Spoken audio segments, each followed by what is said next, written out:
The capital நண்பர்களுக்கு வணக்கம். நான் உங்கள் நிரஞ்சன். நான் இப்போ இருக்கிறது டெல்லியில் இருக்கக்கூடிய சிபிஐ ஹெட் குவார்ட்டர்ஸில் தான் இருக்கிறேன். இங்கே தான் இப்போ விஜய் கிட்ட உள்ள சிபிஐ அதிகாரிகள் கரூர் துயர சம்பவம் சம்பந்தமான விவகாரத்தில் விசாரணை அப்படின்றத நடத்திக்கிட்டு இருக்கிறாங்க. சரியா அதே நாளில் தான் 5 மாநில சட்டமன்ற தேர்தல் தேதிகள் அப்படின்றதும் அறிவிக்கப்பட இருக்கு. உள்ள விஜய் கிட்ட அப்படி என்னதான் விசாரணை நடந்துகிட்டு இருக்கு. விஜய் நிறைய டைம் சொல்லுவார்ல, ஒவ்வொரு வீட்லேயும் ஒவ்வொரு விஜய் இருக்கிறாங்கன்னு. ஆனால் டெல்லி சிபிஐ ஹெட் குவார்ட்டர்ஸ் வாசல்ல தாவேகா நிர்வாகிகள் எந்த அளவுக்கு இருக்கிறாங்க அப்படின்றது மாதிரியான நிறைய விஷயங்களா இந்த வீடியோவில் நம்ம இன்னைக்கு விரிவாக பார்க்க இருக்கிறோம். அதுக்கு முன்னாடி நம்ம சேனல் இன்னும் நிறைய பேர் சப்ஸ்கிரைப் பண்ணாமல் பார்த்துக்கிட்டு இருக்கீங்க. உங்களுக்கே தெரியும், உங்களுடைய ஆதரவை நம்பி மட்டும்தான் டெல்லியிலிருந்து இயங்கக்கூடிய முதல் தமிழ் யூடியூப் சேனல் அதை நடத்திட்டு இருக்கேன். இப்போ இந்த மாதிரியான ரொம்ப முக்கியமான இன்ஃபர்மேஷன்ஸ் உங்களுக்கு உடனுக்குடன் வந்து சேரணும் அப்படின்னா நம்ம சேனலை சப்ஸ்கிரைப் பண்ணிக்கோங்க. வாங்க இப்போ வீடியோக்குள்ள போகலாம். கரூர் துயர சம்பவம் சம்பந்தமா விஜய் அவர்கள்கிட்ட விசாரணை நடத்தணும் அப்படின்னு சம்மன் அனுப்பி நேரில் வர சொல்லியிருந்தாங்க சிபிஐ அதிகாரிகள். உடனே எல்லாருக்குமே ஒரு பெரிய கேள்வி என்ன எழுது அப்படின்னா, ஏன் தமிழ்நாட்டிலேயே விசாரணை நடத்தலாமே, தமிழ்நாட்டில் தான் நடந்தது, ஜூரிஸ்டிக்ஷன் அங்கே தான் இருக்குது, அதை தாண்டி ஏன் டெல்லியில் இருக்கக்கூடிய சிபிஐ ஹெட் குவார்ட்டர்ஸில் இந்த விசாரணை நடத்தணும் அப்படின்னு. அதுக்கு தாவேகா நிர்வாகிகள் என்ன சொல்கிறாங்க, இல்லை விஜய் போகக்கூடிய இடத்துலலாம் நிறைய க்ரௌடு ஆயிரும், அப்படி க்ரௌட் ஆயிருச்சுன்னா அது பெரிய பிரச்சனையை ஏற்படுத்திடும், சிக்கலை ஏற்படுத்திடும், அதனால தான் டெல்லிக்கு மாற்றிருக்காங்க, வேற எந்த உள்நோக்கமும் இல்லை அப்படின்னு. ஆனால் டெல்லியிலையும் விஜய் அவர்களுக்கு கணிசமான எண்ணிக்கையில் ரசிகர்கள் இருப்பாங்க. டெல்லியை பொறுத்த வரைக்கும் கிட்டத்தட்ட 15 to 18 லட்சம் தமிழர்கள் அப்படின்றவங்க இருக்கிறாங்க. இதில் விஜய் அவர்கள் எப்பவுமே என்ன சொல்லுவார், வீட்டுக்கு ஒரு விஜய் அப்படின்னுவார். ஸோ அஃப்கோர்ஸ் அது டெல்லியில் இருக்கக்கூடியவங்களுக்கும் பொருந்தக்கூடியதாக நம்ம பொருத்தி பார்க்கலாம். ஏன்னா இங்கே இருக்கக்கூடியவங்க வேலைக்காக வரக்கூடியவங்க, ஓட்டுரிமை அப்படின்றது தமிழ்நாட்டில் வச்சுருப்பாங்க, இங்கே இருந்தாலும் அவங்க தமிழ்காரங்களாகவே தான் இருப்பாங்க. ஆனால் அப்படிலாம் இருக்கும் பட்சத்தில் ஒரு கிட்டத்தட்ட ஒரு 1000-2000 பேராது வந்திருக்கணும். ஆனால் நீங்கள் பார்க்க முடியும், உங்களுக்கு பின்னாடி சிபிஐ ஹெட் குவார்ட்டர்ஸ்க்கு வெளியே இருக்கக்கூடிய இடம் மீடியாக்காரங்களை தவிர யாருமே இல்லை. ஏற்கனவே தடவை விஜய் அவர்களுக்கு சம்மன் அனுப்புனப்போ தாவேகா நிர்வாகிகள்கிட்ட கேட்டேன், என்னங்க சம்மன் அனுப்பிச்சிட்டாங்க, என்ன ஆக போகுது அப்படின்னு.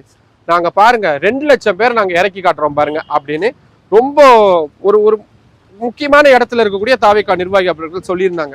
நாங்கள் போன தடவை அதுக்கெல்லாம் ப்ரிப்பேராக தான் இருந்தோம்.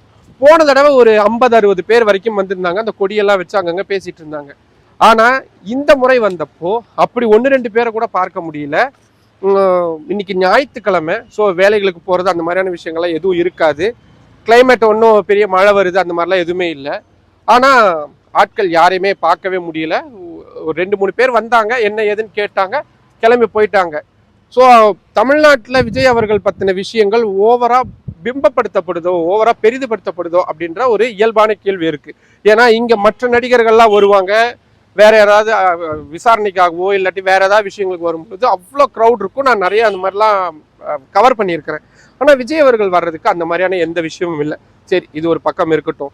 விஜய் அவர்கள்ட்ட என்ன மாதிரியான விசாரணை அப்படின்றது நடத்தப்படுது.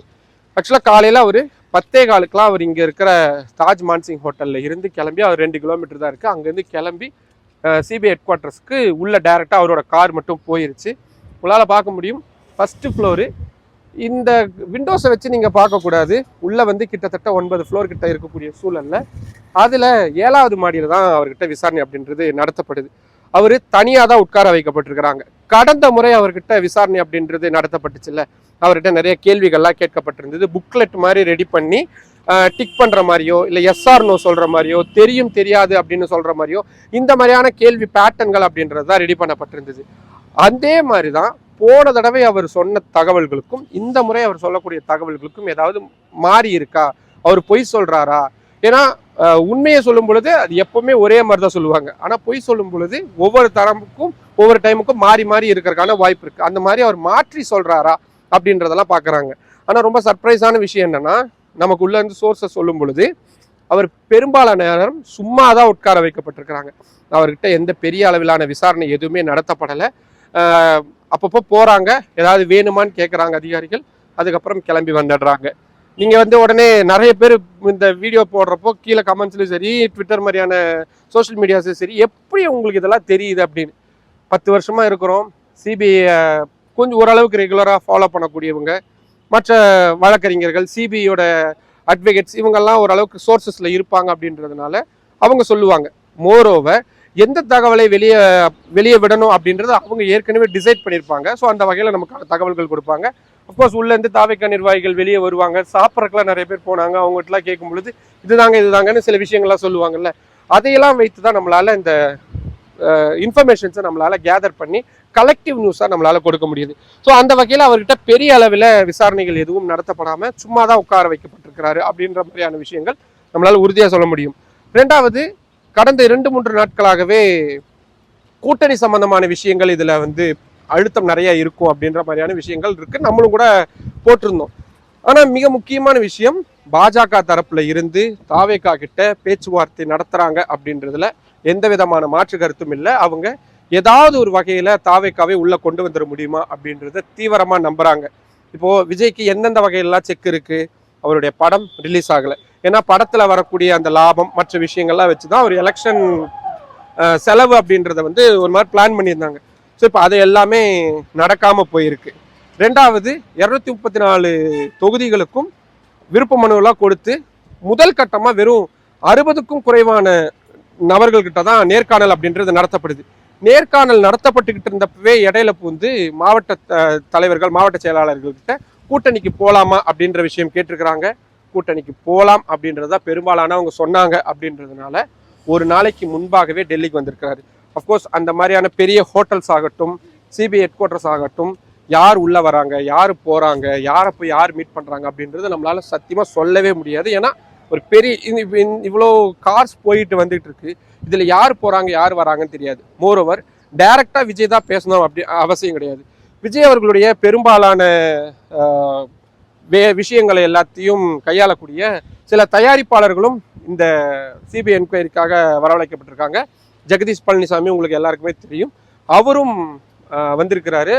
ரொம்ப நேரம் உள்ள இருந்தாரு, அதுக்கப்புறம் வெளியே வந்தாரு, கொஞ்ச நேரம் உலாத்தினாரு, கிளம்பி போயிட்டாரு, திருப்பி வந்திருக்கிறாங்க. ஸோ இவங்கெல்லாம் எதுக்காக வந்திருக்கிறாங்க அப்படின்ற ஒரு கேள்விக்கான விடையை நம்ம தேடி போகும் பொழுது நம்ம சொல்லக்கூடிய அந்த கூட்டணி சம்பந்தமான பேச்சுவார்த்தைகளுக்கான வாய்ப்பு அப்படின்றது இருக்கு. ஆனா விஜய் தரப்புல இருந்து பாஜக கூட கூட்டணி போக வேண்டாம் அப்படின்ற நிலைப்பாட்டில் ரொம்ப தெளிவாகவே இருக்கிறாரு அப்படின்றதா இருக்கு.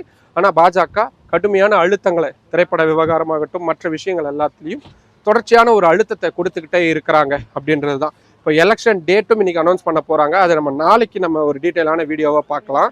இந்த எலெக்ஷன் டேட்டை ஒட்டி இருக்கக்கூடிய அரசியல், விஜய் அவர்களை எப்படியாவது கொண்டு வந்துடணும் இருக்கக்கூடிய அந்த பாஜகவுடைய ஒரு ஆர்வம், இது எல்லாமே சேர்த்து அதோடைய ஒரு முழு வடிவமாக தான் சிபிஐடைய இந்த என்கொயரியை நம்ம பார்க்க வேண்டியதாக இருக்குது. ஏன்னா அவசியமே இல்லை அவரை இப்படி 2வது முறையாகவும் டெல்லிக்கு வரவழைச்சு பார்க்கணும்.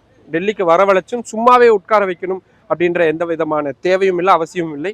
அதையும் செய்கிறாங்க அப்படின்னா பாருங்க, உங்களுக்கு ஒரு பெரிய அழுத்தம் கொடுக்குறோம் அப்படின்றத பாஜக தாவேக்காவினருக்கு சொல்ல விரும்புகிறாங்க. தாவேக்கா இதை எப்படி பார்க்குறாங்கன்னா, பாருங்க பாஜக எவ்வளவு அழுத்தம் கொடுத்தாலும் நாங்கள் தனியாக நின்று போராடுறோம் அப்படின்ற ஒரு மைலேஜை ஏற்றிக்கக்கூடிய ஒரு விஷயமாகவும் இதை அணுகிறாங்க. ஸோ 2 பேருமே சிபிஐயில் நடக்கக்கூடிய இந்த விசாரணையை அவங்களுக்கான மைலேஜுகளை ஏற்றுறதுக்கான ஒரு வாய்ப்புகளாக பார்க்குறாங்க அப்படின்றத நம்மளால் முழுமையாக தெரிஞ்சுக்க முடியுது. இன்னும் விசாரணை அப்படின்றது தொடர்ந்துட்டு இருக்கக்கூடிய சூழலில் அடுத்தடுத்து வரக்கூடிய விஷயங்களையும் தனித்தனி வீடியோக்களாக பார்க்கலாம். மற்றும் ஒரு வீடியோவில் சந்திக்கலாம்.